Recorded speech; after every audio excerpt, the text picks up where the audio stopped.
Hello everyone. Jokes about consent issues. As a man, there's never really a good time, is there?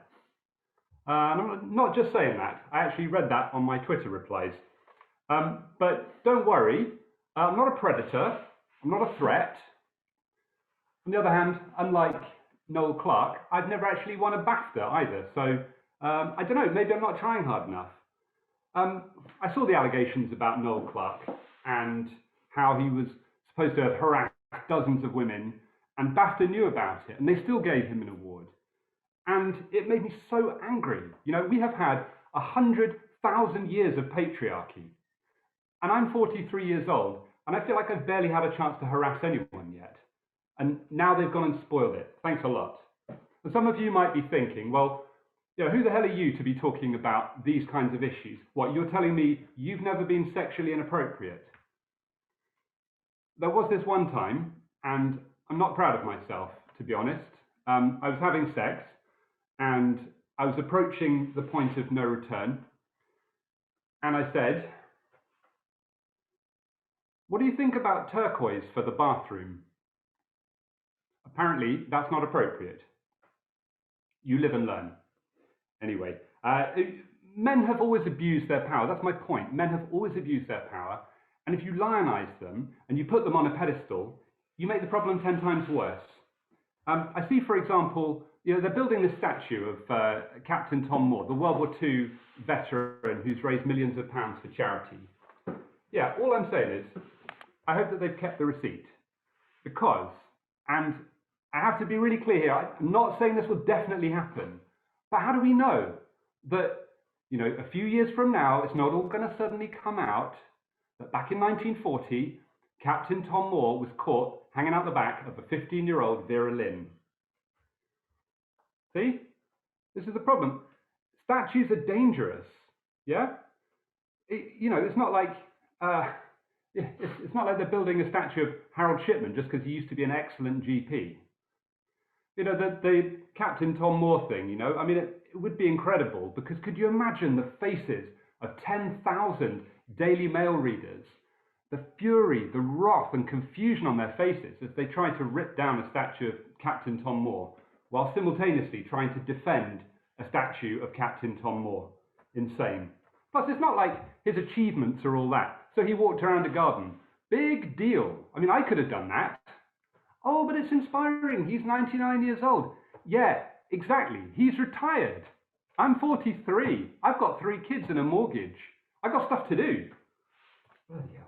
Men will let you down. That's my central point. All men will let you down eventually. I mean, look, see, my microphone's not even plugged in. It's just a prop. It's just a crutch for my fragile male ego. See, it's nothing. But you have to lower your expectations. That's my point. You know, I find it if I'm around overly optimistic people, it's really hard. You have to avoid them. And I'm afraid if you're one of those people who has in your house a sign that says, "Live, laugh, love," I'm terribly sorry, but fuck you too, because you're part of the problem. Yeah? If you can buy your philosophy at the range, it's not really a philosophy, is it? So you have to assume the worst in mankind. I did a first aid course supposed to be about helping people, right? And we were doing CPR, the kiss of life, and they give you this dummy. It's basically like a rubber torso with a bald head and these kind of mad, angry, staring eyes, like a dismembered Sinead O'Connor. And I was just leaning in, about to do the kiss of life, and I noticed on the top lip, unmistakably, there was a curly black pube. And I've thought about this a lot, because there is no best case scenario here. There is, however, a worst case scenario. And some of you are way ahead of me on this. Matt Appleby, you are way ahead of me on this, and you disgust me. Because, I mean, I thought I was pessimistic about humanity, but even in my wildest dreams, I never imagined that someone on my first aid course at an outdoor pursuit centre near Bristol would mouthfuck half of a dead rubber Sinead O'Connor. Legally, I should point out at this point, hashtag not all first aiders. But come on, guys. I mean, seriously, are we in any doubt whatsoever that the person who left that pube there was a man? I mean, don't get me wrong. I'm not totally down on men. Some of my best friends are men. But even the instructions for CPR were clearly written by a man. I mean, take for example, step 1, approach the patient, saying loudly, "Hello, can you hear me? Are you conscious?"